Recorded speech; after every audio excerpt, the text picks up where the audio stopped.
যতই লোকে বলুক চিংড়ি জলের পোকা, চিংড়ির স্বাদ কখনো যায় না কো মাপা। বাঙালির পথে একবার চিংড়ি মাছ পড়লে তার লোভ সামলানো কিন্তু বড়ই কঠিন।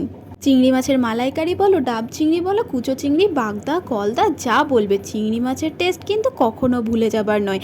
চিংড়ি আর ইলিশের লড়াই আমার কাছে কিন্তু চিংড়ি বরাবরের জন্য এগিয়েই আছে। আমাদের ঘরোয়া রান্নায় চিংড়ি মাছের ভূমিকা কিন্তু অতুলনীয়। যেমন ধরো, আমাদের মারা বলতে থাকে আমার ছেলে মেয়েরা কিন্তু সবজি খেতে চায় না, আজ ঘরে পটল আছে তার মানে কেউ ভাতই খেতে চাইবে না, কিন্তু সেই পটলের সঙ্গে যদি 4টে চিংড়ি ফেলে দাও তার স্বাদ হয় কিন্তু অতুলনীয়। তখন কিন্তু যে পটল খায় না সে পটল চিংড়ি দিয়ে গপ গপ করে ভাত খাবে, কি তাই না বলো? যেমন লাউ খেতে চায় না, লাউয়ের সাথে যদি একটু চিংড়ি ফেলে দিই তার স্বাদ হয় আকাশ ছোঁয়া। তেমন এঁচোড় চিংড়ি, ডাব চিংড়ি ইত্যাদি নানান ধরনের। তো আজকে আমি চিংড়ি মাছের মালাইকারি বানাবো। এর আগেও আমি রেসিপিটা তোমাদের সাথে শেয়ার করেছি, বাট যতবারই আমার বাড়িতে চিংড়ি মাছ আসে ততবারই হয় আমাদের জন্য নতুন নতুনভাবে এক্সপেরিমেন্ট। চিংড়ি মাছগুলোকে আমি নুন হলুদ দিয়ে ম্যারিনেট করে রেখে দিয়ে এসেছি। এখানে পোস্ত বাটা হচ্ছে আর চার মগজ বাটা হচ্ছে। তোমরা কিন্তু সঙ্গে একটু কাজু দিতে ভুলো না, আজ আমাদের কাজুটা শেষ হয়ে গেছে তাই কাজু বাটা হলো না। এরপর গ্যাসে কড়াই বসিয়ে তাতে একটু দিয়ে দেবো তেল, আর তেলটাকে ভালো করে গরম করে নিয়ে চিংড়ি মাছগুলো তাতে ফেলে দেবো। আমার মা দেখছে চিংড়িগুলোকে নিয়ে কেমন মজা করছে।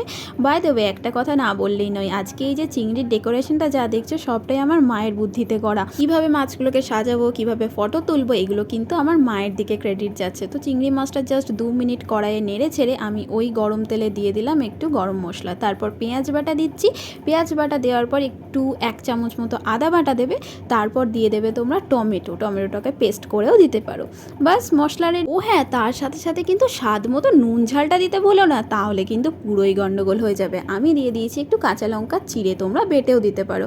বাস মশলাটাকে ভালো করে কষিয়ে এর মধ্যে কাজু বাটা, চার মগজ বাটা, পোস্ত বাটা এইগুলো আমি দিয়ে নিয়েছি। তারপরে লাস্টে চিংড়ি মাছগুলোকে ঢেলে দিলাম। চিংড়ি মাছগুলোকে ঢেলে একদম লো ফ্লেম দিয়েছি যাতে চিংড়ি মাছের ফ্লেভারটা আস্তে আস্তে বেরোবে, ঠিক আছে। আর তার মধ্যে দিয়ে দেবো আমি 2 চামচ আমুল দুধ, কারণ এখানে নারকেলের দুধ লাগে।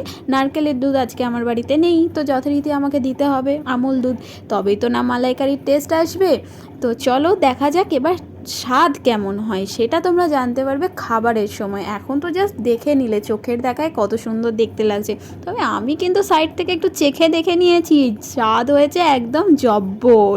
তো দেখি এবার বাকিরা খেয়ে কে কী বলে। ও হ্যাঁ, আমি কিন্তু একটু কসুরি মেথি ছড়িয়ে নিয়েছি, তোমরা চাইলে দিতে পারো, আবার নাও দিতে পারো। আমাদের বাড়িতে কসুরি মেথি খেতে আমরা কিন্তু বেশ ভালোবাসি, তাই আমি একটু ওপর থেকে যে কোনো রান্নায় আমার ইচ্ছে মতো কসুরি মেথি ছড়িয়ে নিই। স্নান টান করে খাবার দাবার গুছিয়ে কিন্তু খেতে বসে গেছি। তো খাবার থেকে আর বেশিক্ষণ অপেক্ষা করা যাবে না, আমি কিন্তু খাবার থেকে লোভ সামলাতে না পেরে না খেতে বসে গেছি। তোমাদেরকে আর রিভিউটা দেওয়া হলো না, তো তোমরা মায়ের মুখ থেকে রিভিউটা শুনে নিও। আর চলো টাটা, দেখা হবে নেক্সট একটা ভিডিওতে। আজকে চিংড়ি মাছের রান্নাটা কেমন হয়েছে? ভালো হয়েছে, জোরে বলা, শোনা যাবে না।